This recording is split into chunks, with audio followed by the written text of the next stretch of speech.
Antes de empezar, quisiera hacer una pequeña advertencia, ¿no? Como ustedes se dieron cuenta por la presentación que acaba de hacer la profesora Mónica, yo no soy especialista ni en ciencias políticas, ¿no? Ni tampoco en estudios de derechos humanos. Entonces, para moderar un poco las expectativas, ¿no? Quisiera advertir que voy a hablar sobre todo desde mi posición como una ciudadana, ¿no? Colombiana, que sigue de manera muy atenta y también rigurosa las discusiones políticas que ocurren en mi país, en Colombia, y especialmente estas discusiones de los últimos años referidas a los acuerdos de paz, ese acuerdo de paz que se firmó entre el gobierno y las guerrillas, la FARC-EP, en noviembre de 2016, ¿no? Es decir, hace ya un poco más de 4 años. Y también como una ciudadana que ha sufrido de una manera directa e indirecta los embates de la violencia o las consecuencias de la violencia que arrasa al país, ¿no? Que ha arrasado el país en los últimos 40 años. Y aquí podríamos decir, ¿no? Podría decir que eh, todos los colombianos y colombianas de alguna manera nos hemos visto afectados por la violencia, ¿no? Todos de algún modo hemos sido víctimas de esa violencia. Entonces, cuando recibí esta invitación, yo, bueno, no dudé en aceptarla, porque era de algún modo un desafío, ¿no? Para yo estudiar y comprender de manera también más sistemática, ¿no? La historia reciente de Colombia. Y también me pareció una oportunidad única para difundir la situación, ¿no? Para hablar de la situación, discutir en torno a esta situación y ofrecer un panorama de la problemática general y algunos nudos críticos, ¿no? Que eso es lo que pretendo justamente hacer hoy. Bueno, eso entonces por un lado como advertencia. Por otro lado, yo el tema que propuse es un tema muy ambicioso, ¿no? Hablar de los acuerdos de paz y la violencia en Colombia, como ustedes pudieron percibir, darse cuenta en el video, y como van a ver también más adelante en esta presentación, es un tema muy complejo, ¿no? Esta violencia, que es la violencia a la que intenta responder el acuerdo de paz, es una violencia de una complejidad enorme, ¿no? Tremenda, que tiene muchas interpretaciones y explicaciones y pareciera, ¿no? Paradojalmente, que entre más explicaciones se da al fenómeno de la violencia, ¿no? Lo hace como más inexplicable. Lo que podemos decir es que, sin duda, no hay una sola manera, ¿no? de entender la violencia en Colombia, ni un único sentido, ¿no? Lo que ustedes percibieron en el video y lo que voy a tratar de mostrar ahora es cómo hay varios tipos de violencia que se entrelazan, ¿no? Y esto de algún modo lo que crea, o lo que ustedes también vieron en el video, y el video también lo señala de esa manera, ¿no? Que Colombia se ofrece como una especie de teatro de la violencia, ¿no? De la violencia y de la guerra. Eso por un lado. Por otro lado, también vemos que esa violencia de algún modo tiene algunas especificidades que hacen que escape de las explicaciones del marco regional, ¿no? Del marco de comprensión regional latinoamericano, ¿no? Porque lo que vemos en estas violencias es que hay una especie de mezcla o de, bueno, yuxtaposición, que hace unas clases atrás alguien me preguntaba que qué era eso de yuxtaposición. Pues bueno, es justamente lo que vemos como fenómeno de estas violencias, ¿no? Que hay una mezcla entre instituciones democráticas que se han mantenido vigentes, ¿no? Y a la vez esta violencia política en gran escala, ¿no? Entonces, en este sentido, este fenómeno de la violencia no se trata de esta violencia a la que recurrentemente podemos, bueno, a la que recurrentemente ha recurrido ciertas facciones políticas en América Latina, ¿no? Como ocurrió, por ejemplo, en las dictaduras, que es una violencia marcada por una oposición de un grupo que intenta liquidar al otro, ¿no? Esto es lo que ocurrió en las dictaduras del Cono Sur, ¿no? En Brasil, en Chile, en Argentina, ¿no? Y en general en todas las dictaduras que se han sucedido en Latinoamérica. Pero entonces vemos que el contexto, ¿no? O el fenómeno de violencia que ocurre en Colombia, que ha ocurrido en los últimos años, en las últimas décadas, no es posible entenderlo bajo esa lógica regional. Ahora, por otro lado, también vemos que en más de 4 décadas de conflicto, como ustedes vieron en el video, definitivamente la idea, ¿no? de los derechos humanos, la importancia, la relevancia de los derechos humanos, sin duda ha sufrido un tremendo menoscabo ¿no? Y la idea incluso básica del respeto por la vida también ha sufrido una relativización y el mismo incluso menoscabo o desprecio. Y peor aún, ¿no? Que esto es algo que señalaba también en la introducción este ciclo de charlas, ¿no? Que en Colombia ocurre que para gran parte de la población el mismo concepto de derechos humanos es un concepto que porta una especie, ¿no?, de ideología, ¿no? Una ideología que debe ser atacada. ¿Qué quiere decir esto? ¿No? Que se le atribuye a los líderes sociales, ¿no?, a los defensores de derechos humanos, una especie de actitud política cerrada, ¿no? Básicamente son tomados como líderes de izquierda, tachados como líderes de izquierda, que además también es una connotación que en Colombia, debido al conflicto, ha caído también en mucho desprestigio, ¿no? Decir alguien que alguien es de izquierda es como decirle, ¿no? Como así que una especie de insulto para muchas personas. Entonces, estos defensores de derechos humanos, ¿no? Son vistos o son como definidos ideológicamente por justamente estos poderes o estas dinámicas predatorias del capitalismo, ¿no?, que en Colombia se han encarnado básicamente en agentes del despojo. Bueno, en pocas palabras y en duras palabras, que son palabras que recojo del video que ustedes vieron, ¿no?, lo que vemos en Colombia en los últimos años es una tremenda catástrofe humanitaria, ¿no? Un Estado, ¿no?, un país marcado por esta contradicción frente a los derechos humanos, que por un lado se acogen institucionalmente, ¿no?, en el papel, digamos, Colombia de hecho ha suscrito todos los marcos de derechos humanos internacionales, e incluso desde 1987 se creó en Colombia una consejería para la defensa, protección y promoción de los derechos humanos que está ligada directamente a la presidencia de la República, ¿no? Es una oficina, una consejería que ha ido mudando, que ha ido cambiando, pero que ha estado presente ahí desde la década de los 80. Entonces, por un lado está este apego institucional a los derechos humanos, pero en la práctica lo que observamos es esta inoperancia, ¿no?, de los preceptos básicos y mínimos, ¿no?, como sería el derecho a la vida. Y esta contradicción de algún modo está marcada porque esa incorporación a la legislación internacional de los derechos humanos, ¿no?, se dio en Colombia justamente en medio del conflicto armado interno.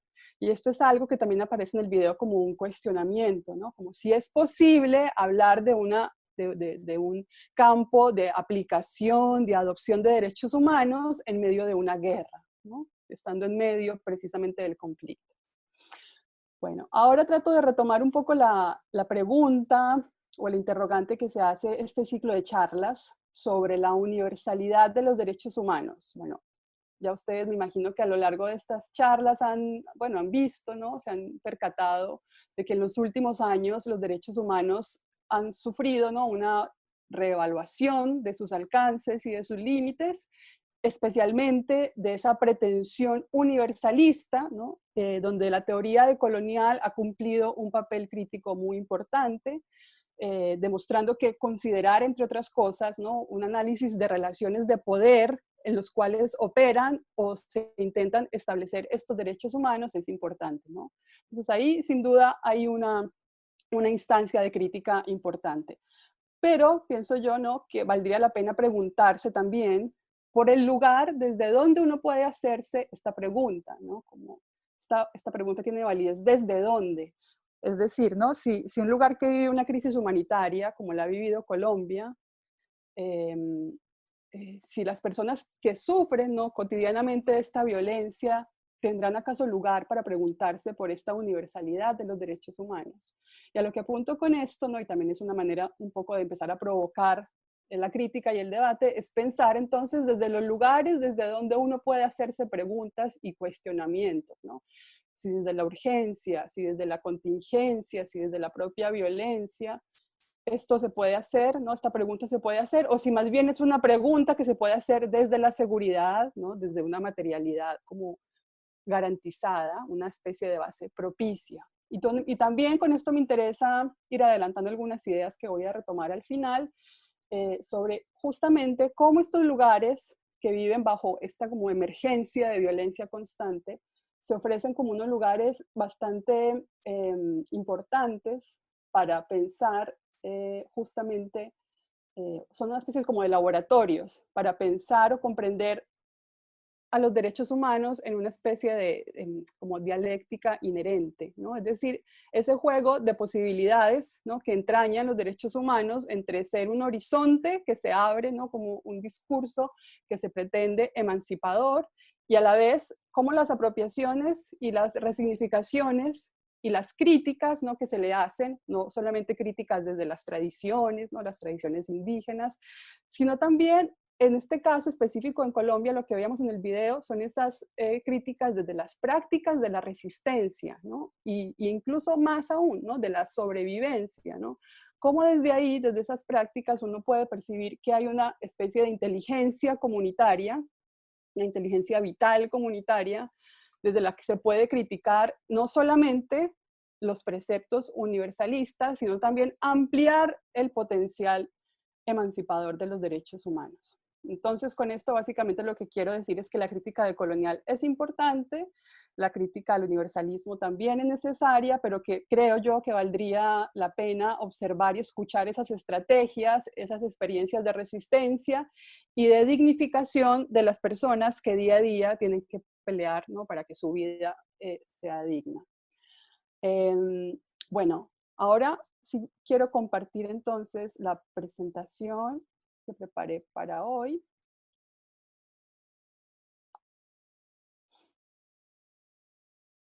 ¿Pueden verla? Sí, Ok. ¿Y se ve como pantalla completa o están viéndola como pantalla reducida? pantalla completa. Ok, súper, gracias. Bueno, muy bien. Entonces vamos ahora a entrar en tema, ¿no? Una pequeña introducción antes de empezar sobre sobre lo que vamos a tratar, ¿no? Sobre los acuerdos de paz. Em, pero antes también quería, siguiendo esta idea, ¿no?, del universalismo y de los derechos humanos, quería partir como de una idea básica, ¿no?, de lo que son derechos humanos o de lo que vamos a entender como derechos humanos en esta charla, ¿no?, que sería una especie de idea situada, ¿no?, o de derechos humanos en situación o en contexto, ¿no? En este caso estamos en el contexto de un marco, de un Estado-nación democrático, occidental, ¿no?, que como ustedes saben es la forma política que erige al hombre o al ser humano como ser supremo y soberano, ¿no? Cada persona que compone esta nación sería, ¿no?, un soberano.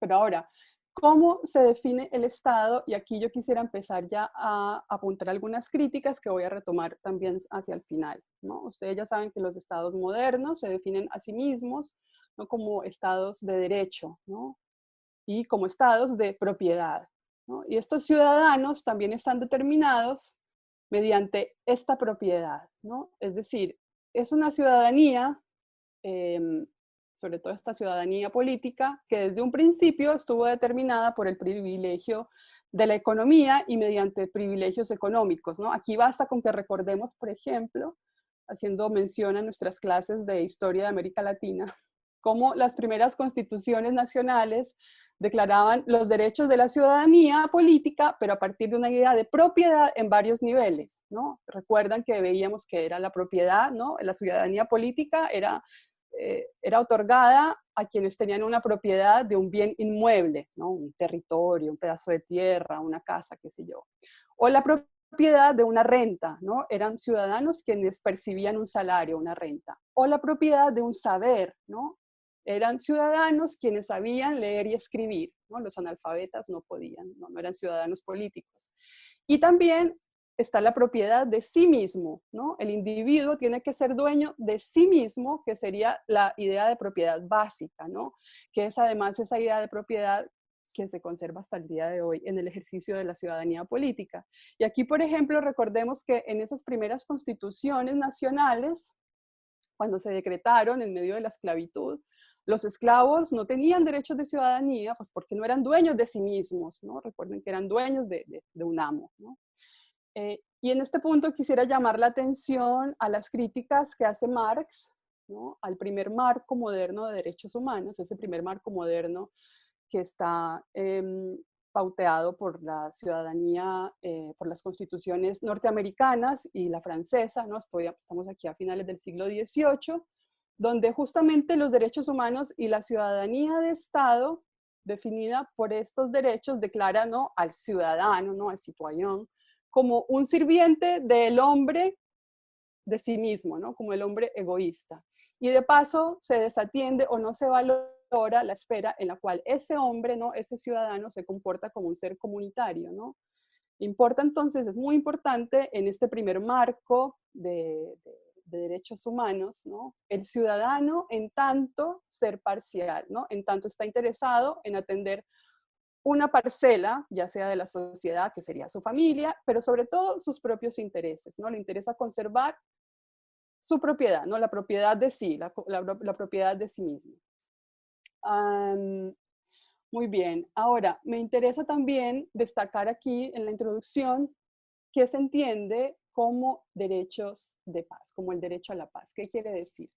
Y aquí voy a lo segundo, lo que aparece aquí marcado, ¿no? El derecho de paz sería el derecho de la convivencia plena del común, la convivencia plena comunitaria, ¿no? Que esa es la finalidad de algún modo de estos acuerdos de paz, que como mencioné al principio, ¿no?, fueron firmados el 24 de noviembre de 2016. Y es importante, ¿no?, que este derecho a la paz y este acuerdo de paz no surge de la nada, ¿no? Por supuesto, está nutriéndose de la Declaración Universal de los Derechos Humanos de 1948, ¿no?, con su objetivo de poner fin a la guerra. Y de hecho en Colombia también aparece como un derecho básico en la Constitución de 1991, que es la Constitución que actualmente nos rige, ¿no?, que rige a Colombia, donde el derecho humano a la paz como objetivo básico de este orden constitucional, además de otros derechos, ¿no?, también se incluyeron derechos económicos y sociales como el empleo, la vivienda, la salud, la cultura, pero al derecho a la paz en esta Constitución se le dio como una base, ¿no? Una base, y fue la base para, para, para el orden constitucional que se establecía a partir de esta Carta Magna. Ahora, quisiera remarcar aquí también cómo ese derecho a la paz se asemeja bastante a una propuesta, o a la propuesta de Hannah Arendt, de que existiría un único y verdadero derecho humano, que esta es una propuesta que ella hace en su libro Los orígenes del totalitarismo, ¿no?, cuando dice que el único derecho humano que sería irreductible y genuinamente político sería el derecho de regular los asuntos de la vida humana y sobre todo de la vida pública en la convivencia, mediante el hablar y no mediante la violencia. Y aquí yo estoy tomando una cita, ¿no? Una cita de Hammacher, que es un autor, bueno, filósofo alemán, que está detrás de esta exposición, ¿no? En las críticas que hago, varias de las críticas que hago en torno a los derechos humanos, estoy trabajando con este autor, que también lo pueden encontrar después en la exposición, en la presentación al final, en la bibliografía. Entonces, eso por un lado me interesa remarcar.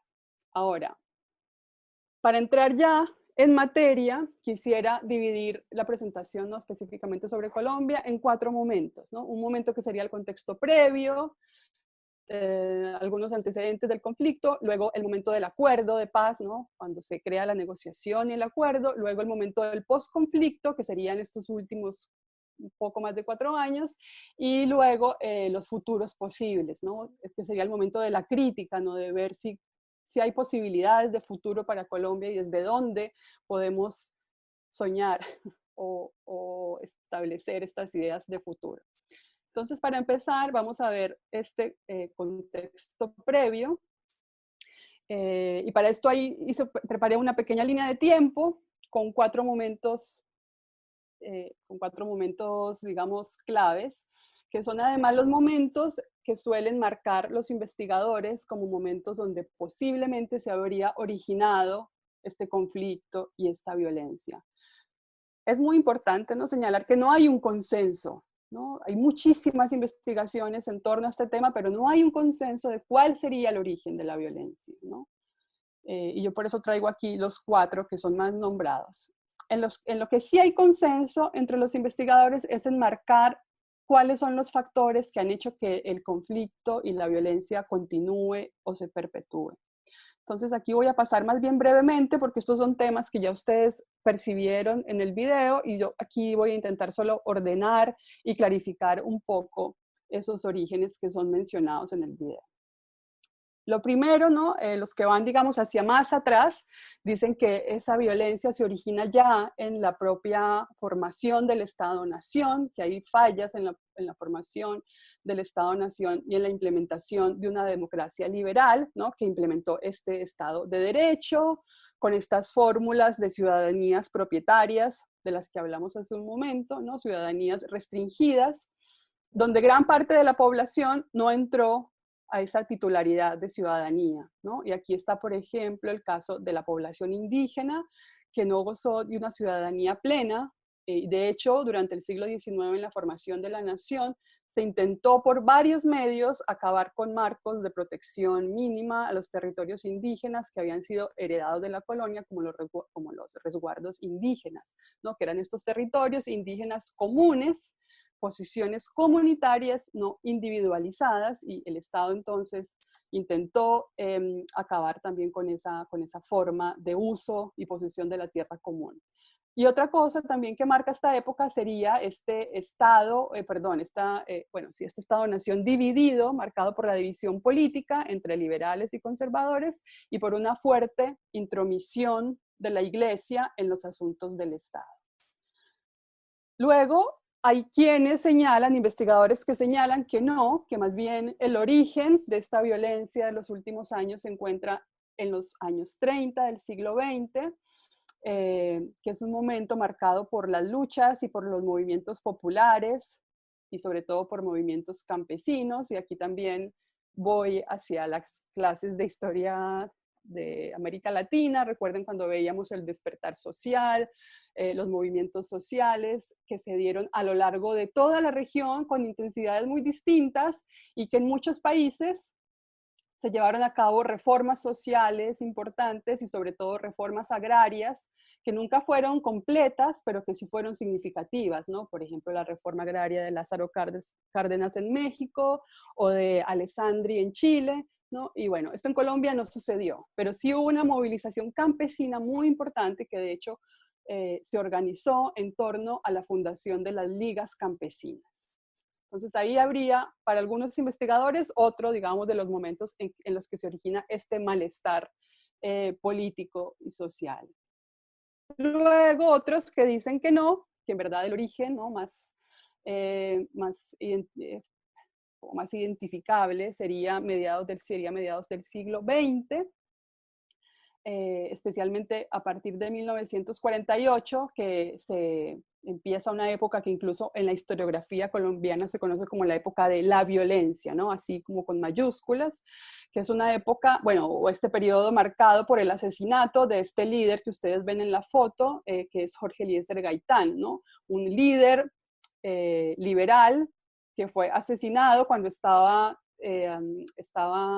haciendo su campaña política para la presidencia, fue asesinado y esto desató una ola de violencia partidista, es decir, entre liberales y conservadores, que duró más de 20 años y que luego se selló con un acuerdo o un pacto entre las dos partes, entre liberales y conservadores, y se creó lo que fue llamado como el Frente Nacional, ¿no? Y este Frente Nacional lo que acordó fue una sucesión del poder, es decir, 4 años estaban en el poder los liberales y luego 4 años estaban los conservadores y era así. Bueno, y en ese acuerdo, en esa sucesión, lo que no cabía era justamente las disidencias políticas, ¿no? Los partidos políticos disidentes o alternativos no tenían mucho espacio en este Frente Nacional y dicen que de ahí, ¿no? De ese contexto es de donde surge la formación de políticos, de la oposición más radical en las guerrillas, ¿no? Que se radicaliza en las guerrillas a mediados de los años 60. Y también pensemos, ¿no? Que estamos en un momento, estamos en mediados de los 60,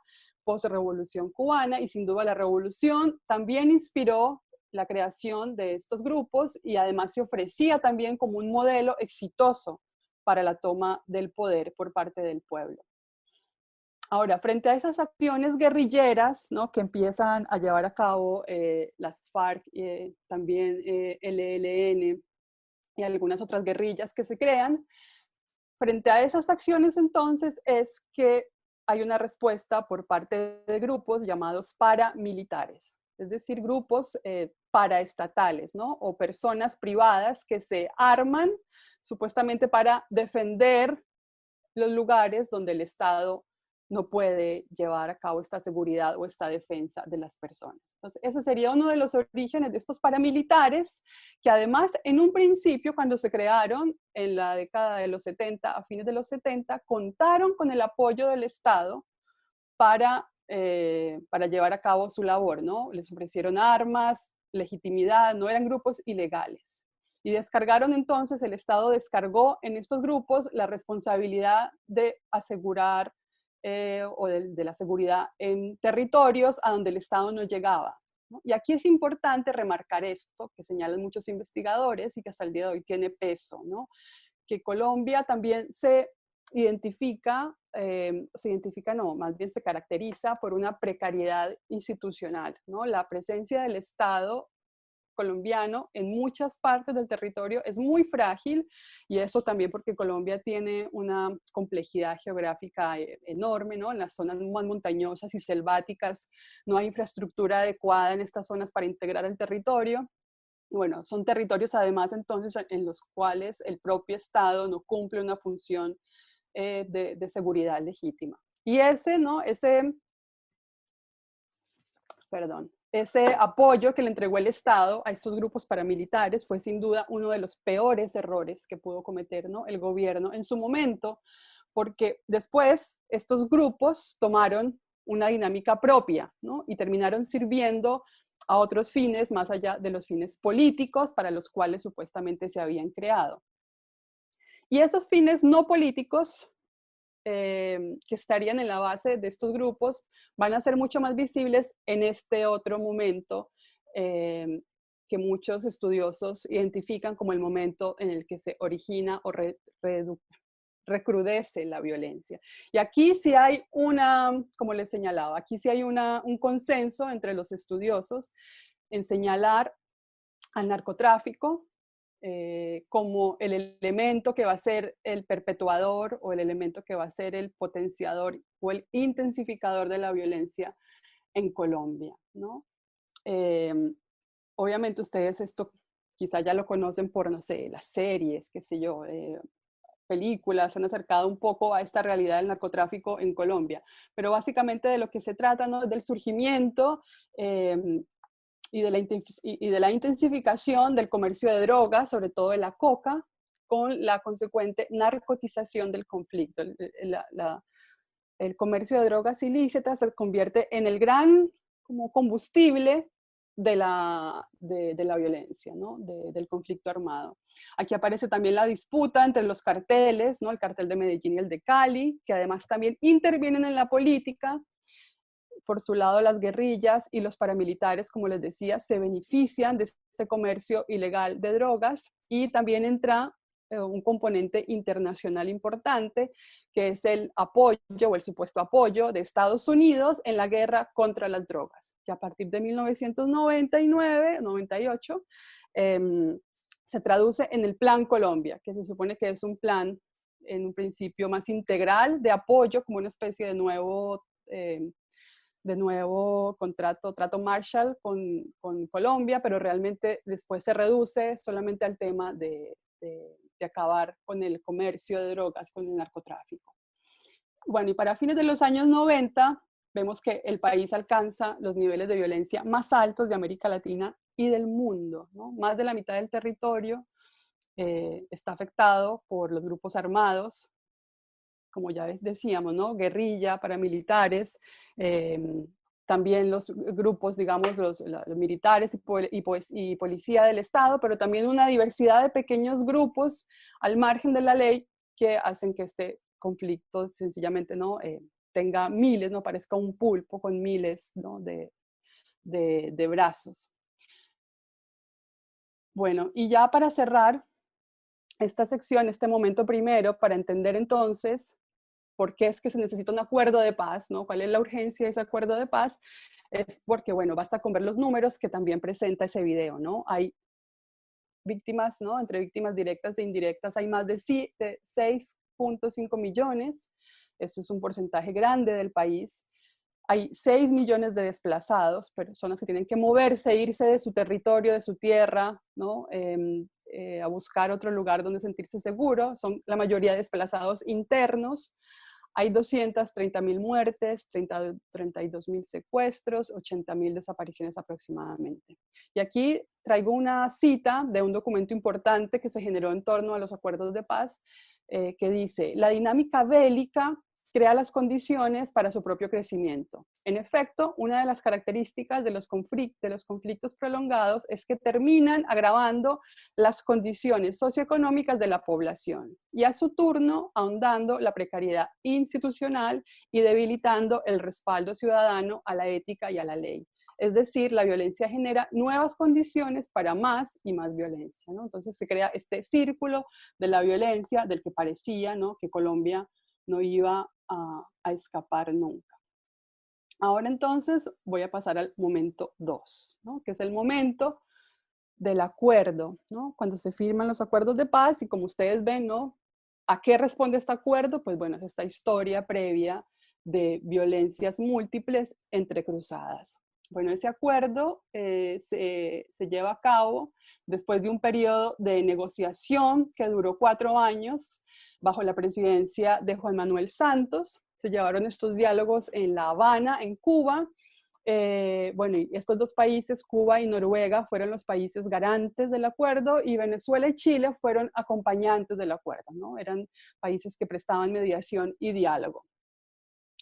Fue importante la importancia de la inclusión de los testimonios plurales, ¿no?, de las víctimas, de las minorías étnicas, de los colectivos LGBT, de los empresarios, de los sindicalistas, militares, en fin, se intentó dar un lugar a todas las voces que habían sido perjudicadas por el conflicto y tuvo, sin duda, y tiene, que esto es lo que quiero remarcar, un horizonte de potencia transformadora integral, ¿no? Se ofrece como un acuerdo, como horizonte de transformación político, social y cultural.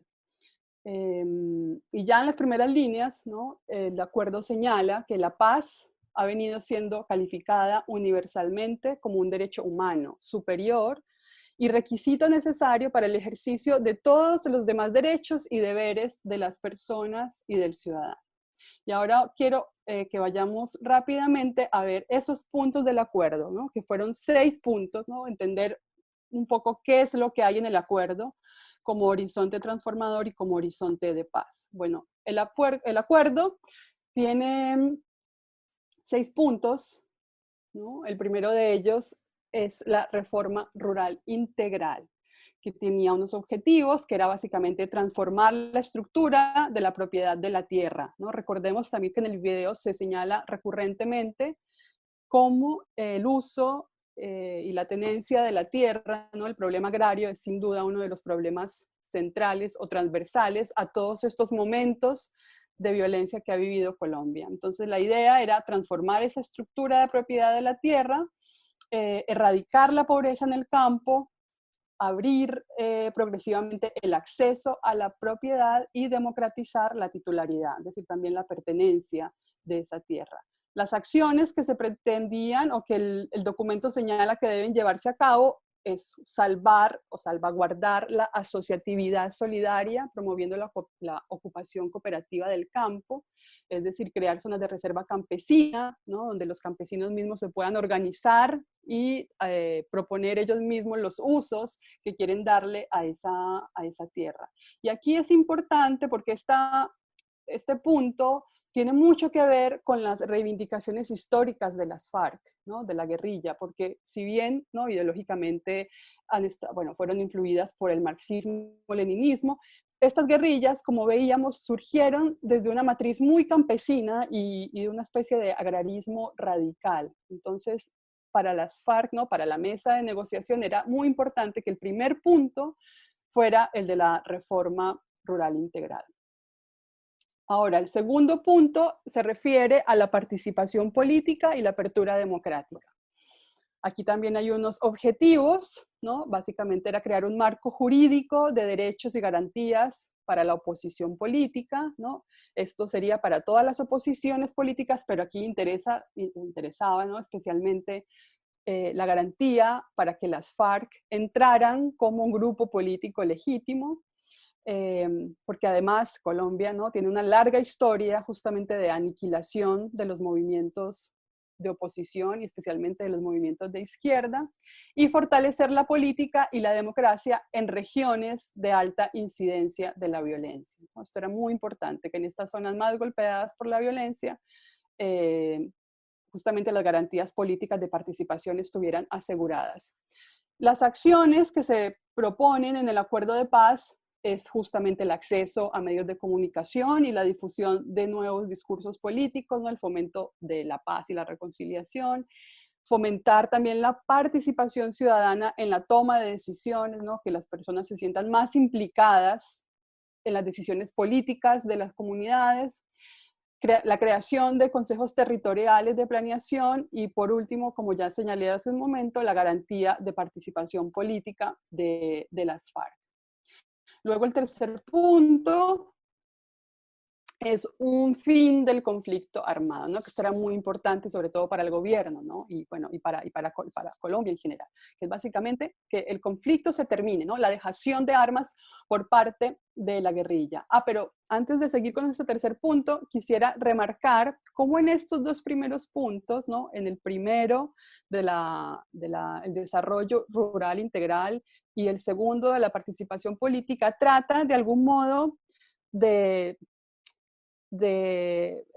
trabajar o más bien de subsanar dos de las principales causas transversales a la violencia en Colombia, ¿no? Todos estos momentos que veíamos antes como posibles orígenes de la violencia, desde el siglo XIX hasta el narcotráfico, están de algún modo atravesados por esas falencias en el uso y propiedad de la tierra y por los problemas ligados a la participación política. Entonces, esos dos puntos eran puntos centrales, ¿no? Para atacar, digamos, problemas estructurales de la violencia. Bueno, ahora sí entonces, este tercer punto, como les decía, que es muy importante, ¿no? La entrega de armas por parte de la guerrilla, y aquí también se plantearon algunas acciones, que era crear zonas donde los que dejaban, digamos, las armas, la guerrilla, zonas que se llamaban veredales transitorias de normalización, ¿no? Estas personas iban a estos lugares, que fueron designados varios por todo el país, a dejar sus armas y también se presentaban como zonas donde iban a progresivamente entrar a la vida civil, ¿no? A reincorporarse a la vida civil. El cuarto punto de los acuerdos son la solución a los problemas de las drogas ilícitas, ¿no? Que esto apunta, digamos, a este problema del narcotráfico. El objetivo era erradicar los cultivos de coca y también había una propuesta o hay una propuesta de darle un tratamiento diferenciado al fenómeno del consumo también, ¿no? Y por otro lado, el problema de la criminalidad organizada asociado al narcotráfico. Y la idea es que este punto se enfocara desde los derechos humanos y también desde la salud pública, ¿no?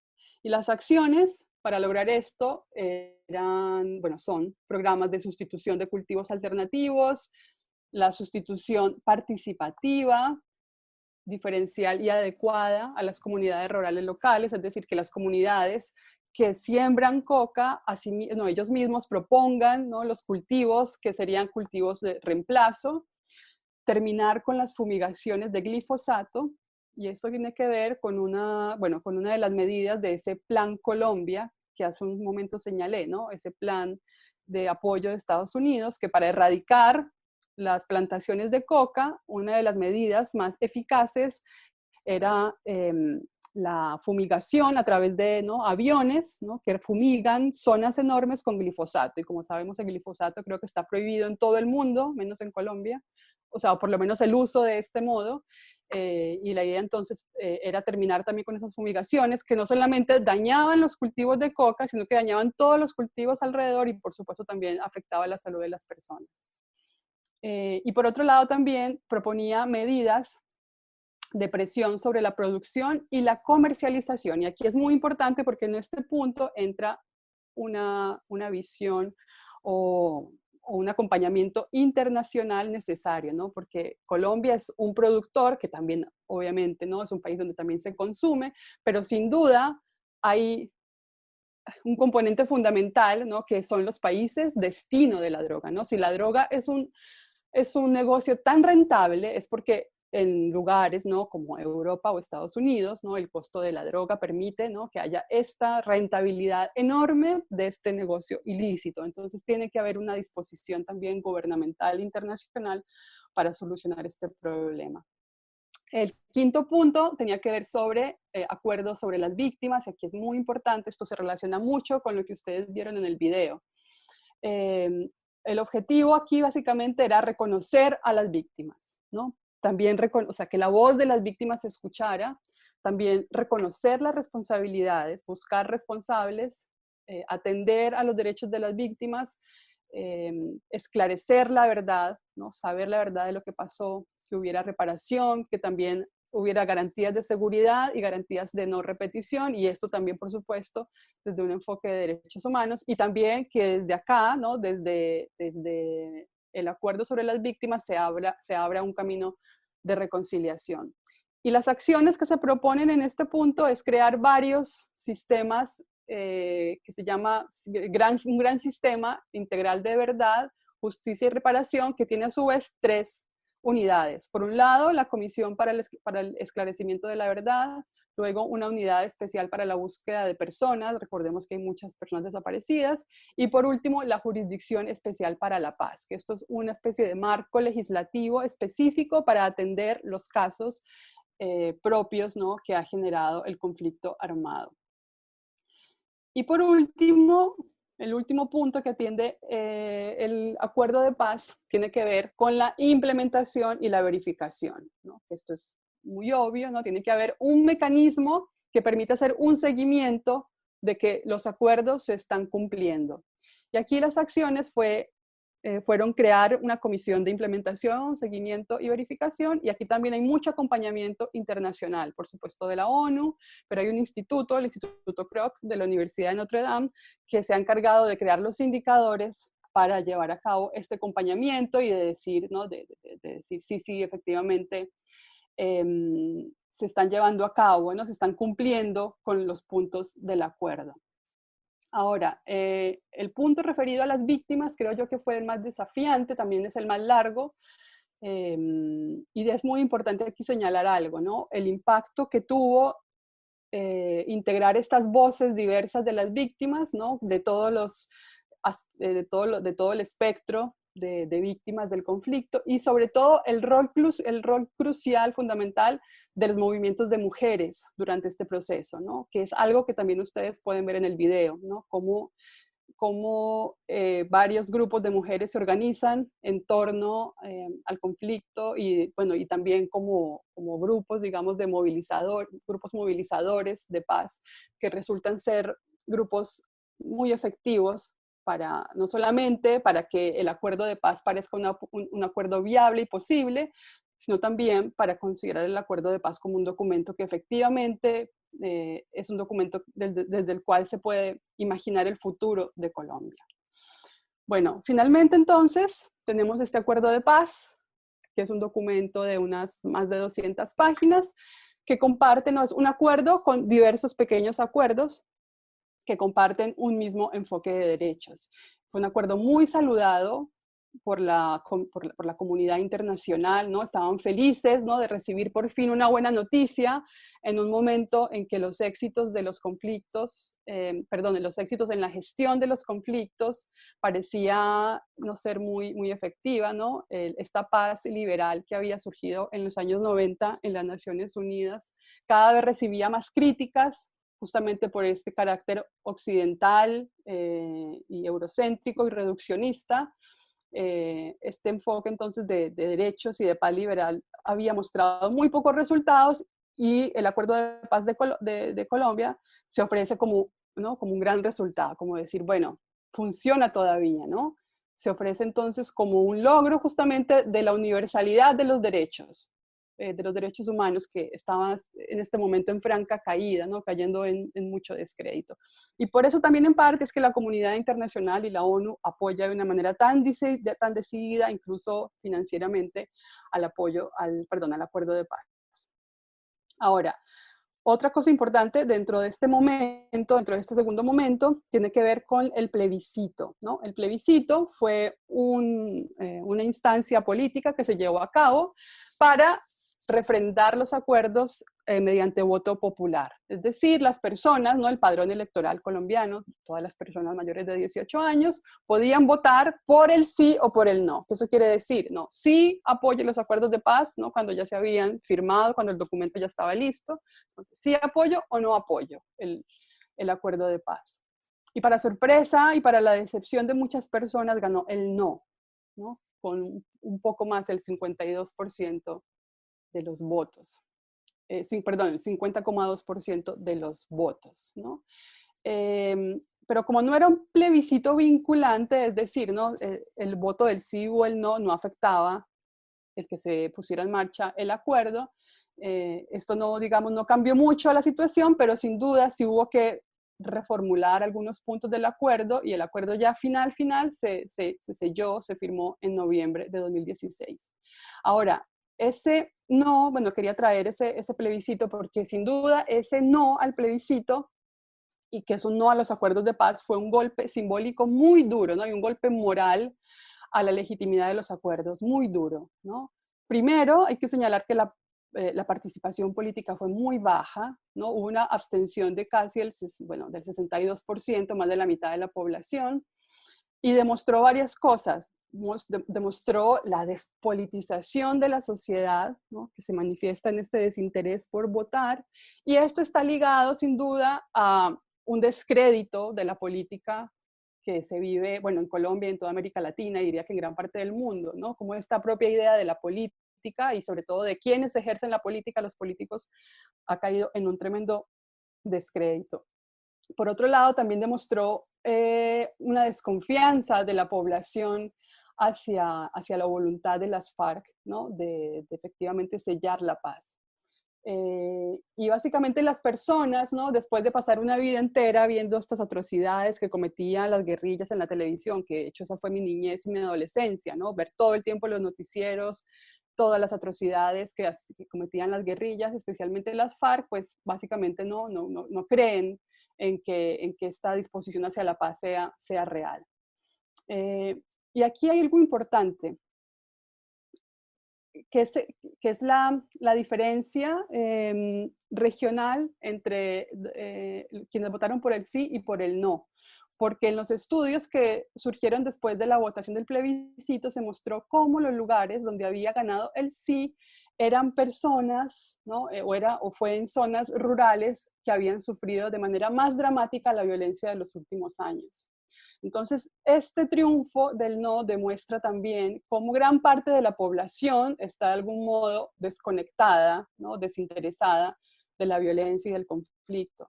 Yo les decía al principio de esta charla, ¿no? Que todos los colombianos y colombianas de algún modo estamos afectados, hemos sido afectados o hemos sido víctimas de la violencia, pero también hay una gran parte de la población que no se siente afectada por lo que ocurre en otras zonas del país, ¿no?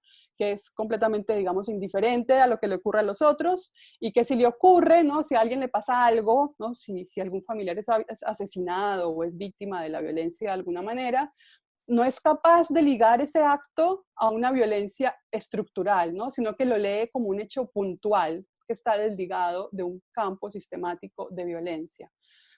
Entonces, insisto, ¿no? Aquí lo que vemos es una gran parte de la población, sobre todo desconectada de la política, en el sentido de entender a esta, ¿no? A la política como una experiencia de vida, ¿no? Como experiencia de la vida en comunidad, ¿no? Bueno, y dentro de esta, bueno, y aquí hay otra cosa para señalar, ¿no? Que para este plebiscito operó obviamente toda una máquina de fake news importante que hizo circular noticias en torno a que sí, a que el acuerdo de paz en verdad era un acuerdo para implementar la ideología de género en los colegios, que esto es un tema que en América Latina ha generado mucho debate, ¿no? Que es un poco como homosexualizar a los niños en los colegios. La otra idea que circulaba era que realmente no iba a haber justicia, que las personas que habían cometido grandes delitos no iban a ser justiciados. Y por otro lado, la otra amenaza que circulaba fake news era de que Colombia, por medio del acuerdo, se iba a convertir en una nueva Venezuela o una nueva Cuba, ¿no? Que es otra de las fake news que ha circulado en casi todos los contextos eleccionarios de los últimos años, ¿no? El temor de si votamos por un candidato o candidata más progresista, esto es influencia castrochavista y nos vamos a convertir en la próxima Venezuela, ¿no? Bueno, y ahora entramos al momento 3, que sería el momento del post-conflicto, ¿no? Es decir, estos últimos años de la implementación del acuerdo que ha ocurrido. Y aquí entramos en esta idea del balance y el balance crítico, que a partir de esa palabra crítico yo la retomo en sus dos acepciones, es decir, un balance que pretende ejercer una mirada crítica, pero también un balance para referirse a una situación que está muy mal, ¿no? Que está realmente crítica también, ¿no? Ustedes saben que esa palabra tiene esa doble acepción. Bueno, y acá en este punto, entonces, en este momento, voy a referirme a las dos instancias de gobierno que han atravesado estos 4 años de implementación, ¿no? El mismo acuerdo de paz creó un marco de implementación que estableció fechas para cumplimiento de compromisos, ¿no? Hay como plazos de cumplimiento. Entonces, hay un corto plazo que era entre el 2017 y 2019, es decir, ya pasó. El mediano plazo, que iba de 2020 a 2022, estaríamos ahora en ese momento. Y luego hay un largo plazo para el cumplimiento del acuerdo, que sería hasta el 2031. Y bueno, lo que vamos a ver entonces ahora es cómo esa implementación de los acuerdos estos últimos años se han convertido en el nuevo campo de disputa. Ahora las formas del conflicto se están expresando en la implementación. Y lo que se muestra aquí es sobre todo la incapacidad, entre otras cosas, ¿no? Pero sobre todo la incapacidad del gobierno nacional de asumir reformas y brindar un marco adecuado para que se lleven a cabo las transformaciones necesarias. Y bueno, y como esto entonces tiene que ver sobre todo con estas incapacidades gubernamentales, por eso voy a referirme a los 2 gobiernos que han estado a cargo de la implementación. El primer gobierno, que fue el gobierno de Santos, ¿no? Juan Manuel Santos, quien fue quien puso en marcha los diálogos, ¿no? Y finalmente el acuerdo. Y aquí, pues bueno, decimos que hubo buenos resultados, y hubo un buen resultado, ¿no? El resultado global exitoso es que finalmente tenemos un acuerdo de paz, ¿no? Hay un marco para la paz. Eso por un lado. Por otro lado, el aspecto también más efectivo, más bien valorado, es que se llevó a cabo un desarme, ¿no? Este desarme, de hecho, es visto como uno de los desarmes más exitosos de acuerdos posguerra fría. Esto también se relaciona con el ingreso de las FARC como partido político y, por supuesto, se acabó, ¿no? Ya no hay enfrentamientos entre el gobierno y las FARC, aparte de algunas disidencias de las FARC que están activas, pero los grandes enfrentamientos ya no existen, se acabaron. Entonces, este campo del conflicto que tenía una preponderancia dentro de este panorama amplio de varios conflictos y violencias, este grande se desactivó. Ahora, hay resultados muy malos en esta época que tienen que ver con el primer punto, con el punto del desarrollo rural y la sustitución de cultivos ilícitos, ¿no? La sustitución de cultivos de coca o de amapola. En esto no se avanzó, no hay planes ni presupuestos. Y por otro lado, los acuerdos chocan también con la poca disposición de los entes gubernamentales a disponer de vías para tomar decisiones más efectivas y más eficaces. Es decir, hay muchos obstáculos administrativos, jurídicos y legislativos, ¿no? Porque para poder hacer efectivo el acuerdo de paz es necesaria no solamente una flexibilización de los trámites de la burocracia, sino una descentralización. Porque una cosa que no señalé en el primer momento, ¿no? Pero que es importante, es que la violencia en Colombia también es compleja de asimilar y de observar porque tiene intensidades muy diferenciadas de acuerdo a sus territorios, ¿no? No es igual la violencia en la ciudad que en el campo, tampoco es igual la violencia en las antiguas zonas guerrilleras que, por ejemplo, en la región cafetera. Entonces, aplicar estos marcos jurídicos necesita también que las voluntades o que ciertos entes territoriales específicos tengan protagonismo y tengan capacidad también de acción. Eso entonces con Santos. Ahora tenemos a Duque, gobierno del actual presidente que está desde el 2018. Y aquí es importante remarcar que justamente en la implementación es que hubo este momento, digamos, de elección presidencial donde ganó Iván Duque, y Iván Duque es un continuador de las políticas del expresidente Álvaro Uribe, que durante el plebiscito, este plebiscito por el acuerdo de paz, hizo campaña por el no, ¿no? Tanto Uribe, ¿no?, como Duque hicieron campaña por el no, y en su campaña presidencial, él prometió que uno de los puntos era renegociar el acuerdo, y que es efectivamente lo que ha hecho hasta este momento, ¿no? El acuerdo no puede ser desconocido, pero por lo menos se ha intentado reformarlo o desactivarlo lo más que pueda. Ahora, sigue habiendo buenos resultados, ¿no? El cese de conflictos entre FARC y gobierno se mantiene. Luego hay un punto importante en el que se ha avanzado, que es el punto que tiene que ver con las víctimas, ¿no? Hay instituciones que están haciendo un trabajo importantísimo, como la Comisión de la Verdad, que está activa, ¿no?, en la escucha de las víctimas. Y por supuesto también la verificación y el seguimiento, ¿no? Las universidades, los entes, sobre todo internacionales, vinculados en seguir que el acuerdo se lleve a cabo, tienen ahí, ¿no?, toda la disposición y están llevando a cabo un trabajo muy riguroso. Ahora, hay resultados muy malos, sobre todo referidos de nuevo al desarrollo rural, que sigue estancado, también el punto referido a la participación política y a las garantías de movilización, y solamente algunos avances técnicos. La sustitución de cultivos, ¿no?, de coca ilícitos ha sido muy baja, pero sin duda lo más bajo tiene que ver con las garantías de seguridad, ¿no? Se han asesinado excombatientes, líderes y lideresas sociales. En el 2020, por ejemplo, solamente 2020, el año pasado, se asesinaron 112 indígenas, 90 campesinos y 19 afrodescendientes, ¿no?, todos líderes comunales, territoriales. Y para un estudioso, para Jairo Estrada, lo que ha caracterizado este momento de la implementación bajo el gobierno de Duque es una simulación de la implementación, ¿no? Es decir, bueno, como finalmente bajo el gobierno de Duque no se puede acabar con los acuerdos, hace como si estuviera implementándolos cuando en verdad no lo está haciendo, ¿no? Se representa como, o sea, parece, ¿no?, que se está haciendo algo imitando, digamos, lo que no se es, ¿no? Se muestran como planes gubernamentales, cosas que supuestamente se refieren al acuerdo, pero en verdad no lo son, ¿no? Y hay unas generalidades o tendencias como balance entonces de estos más de 4 años de implementación, ¿no? Por un lado,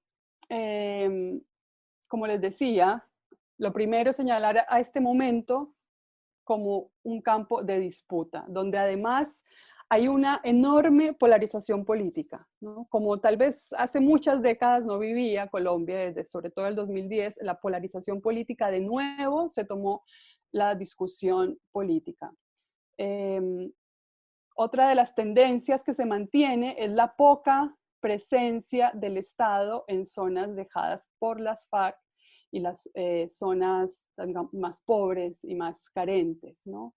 Y como vemos entonces, esto es uno de los elementos que sigue estando presente desde, digamos, estructuralmente, ¿no? Esa incapacidad del Estado por hacer presencia en zonas justamente más vulnerables.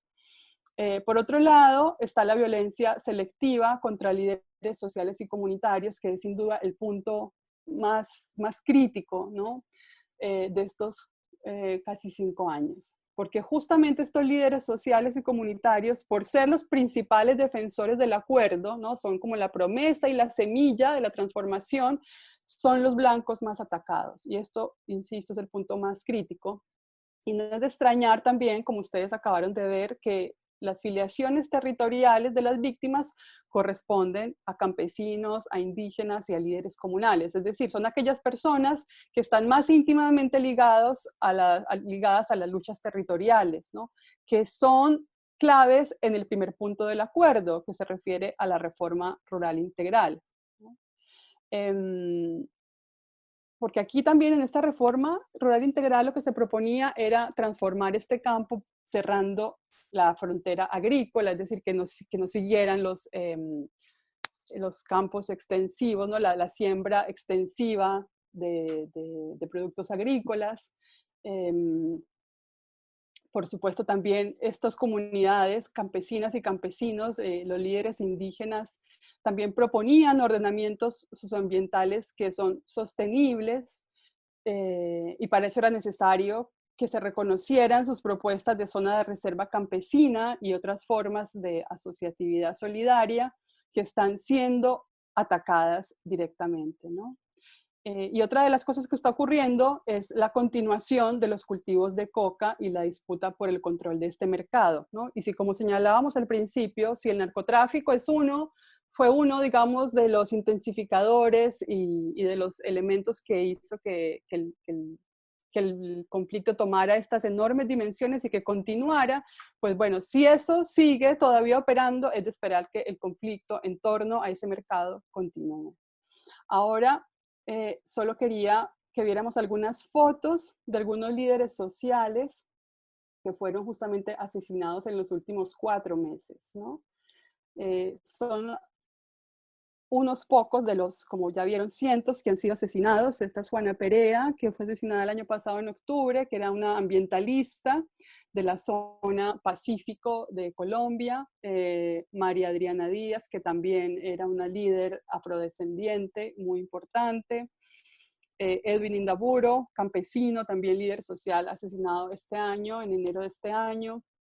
Gonzalo Cardona, otro líder ambiental, defensor de estos animalitos que son los loros, loros de cabeza amarilla, que están en extinción, y era un gran defensor ambientalista que fue asesinado hace poco, y Fred Manerazo, ¿no? Un líder también afrodescendiente, líder de comunidades palenqueras, que son estas comunidades también de territorios comunitarios importantísimos, ¿no? Que vienen desde la colonia. Entonces, lo que vemos acá no es que hay sin duda hay sin duda como un motivo común, digamos, ¿no? Se están cegando la vida de estas personas, ¿no? Estos hombres y mujeres que tienen trayectorias de organización y luchas, ¿no? Muy variadas a favor de causas sociales y populares. Entonces, estos asesinatos a lo que se dirigen es a que las cosas no cambien, ¿no? A que la posibilidad de transformación de los acuerdos no sea, no sea cumplida, ¿no? Porque son líderes, como ustedes ven, ¿no? Que se resistían no solamente contra modelos económicos de extracción minera o energética, estaban también a favor de la recuperación de tierras que habían sido tomadas por latifundistas, o tenían planes para superar esa dependencia de las economías ilegales rurales. Bueno, y todos estos líderes han sido, bueno, están bajo amenaza y han sido asesinados. Y una manera también, es una manera también de romper con lazos sociales, ¿no? Asesinar a estas personas es asesinar capitales de saberes, ¿no? Son saberes cívicos y políticos comunitarios que se crearon, ¿no? Con mucho esfuerzo, con mucho tiempo, y que han sido, bueno, o que es el objetivo, ¿no? Romper justamente ese capital acumulado de saberes. Y ahora ya para terminar, quiero pasar entonces al último momento, que es el momento de, bueno, si es posible, pensar en futuros posibles a partir de, o futuros comunes a partir del acuerdo de paz. Bueno, lo primero es que el acuerdo proporciona, digamos, un acercamiento, esta paradoja que mencionaba al principio de la presentación, ¿no? De estos postulados universalistas de la modernidad que según el uso o la implementación y los poderes que las cruzan pueden servir como horizontes de emancipación o como o horizontes de opresión. Y, por ejemplo, no sabemos que los derechos humanos sin duda permiten una instauración de un sujeto político, ¿no? Definen políticamente a un individuo, ofrecen un marco de reconocimiento, pero también son un marco regulador de este individuo que reduce lo social, ¿no? Donde el cosmos, digamos, social no se expresa tal vez de manera plena.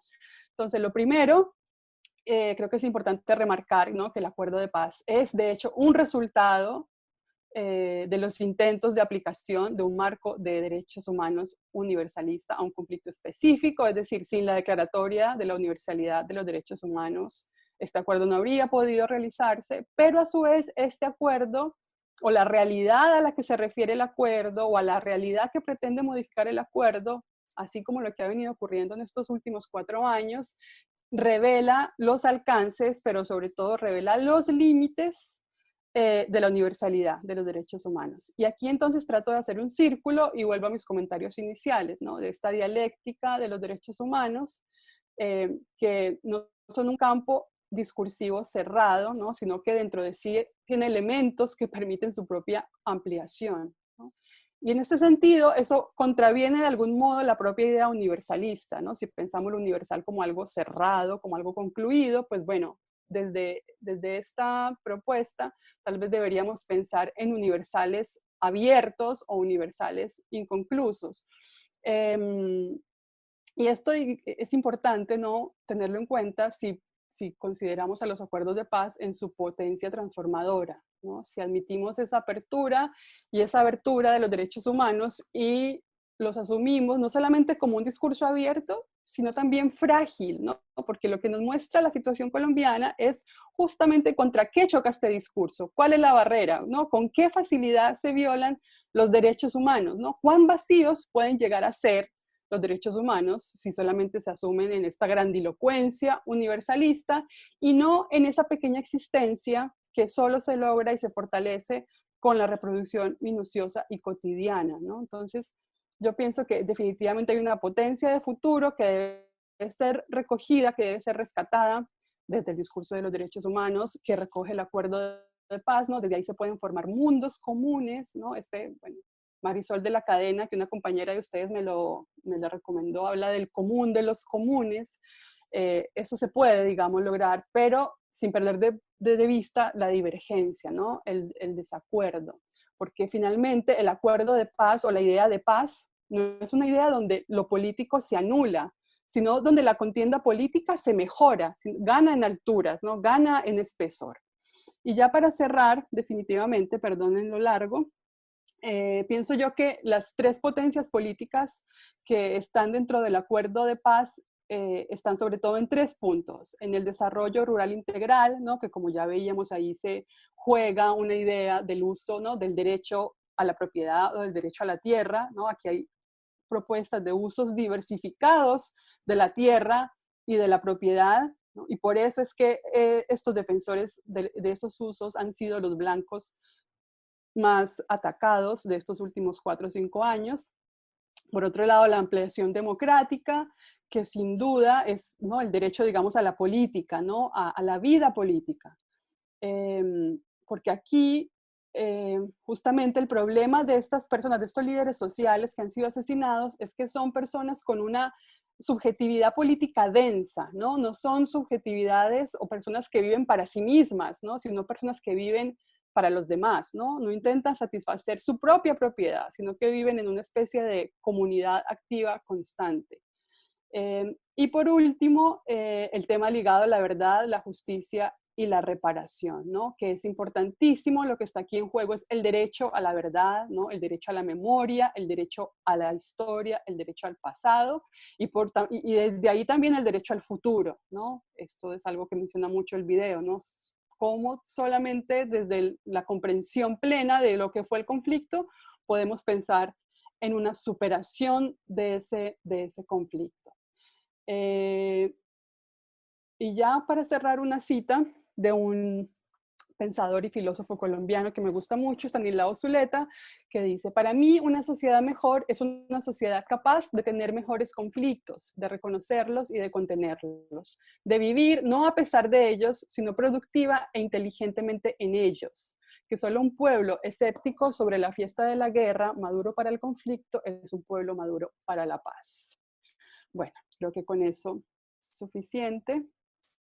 De nuevo les pido disculpas que me alargué más de lo que pensé.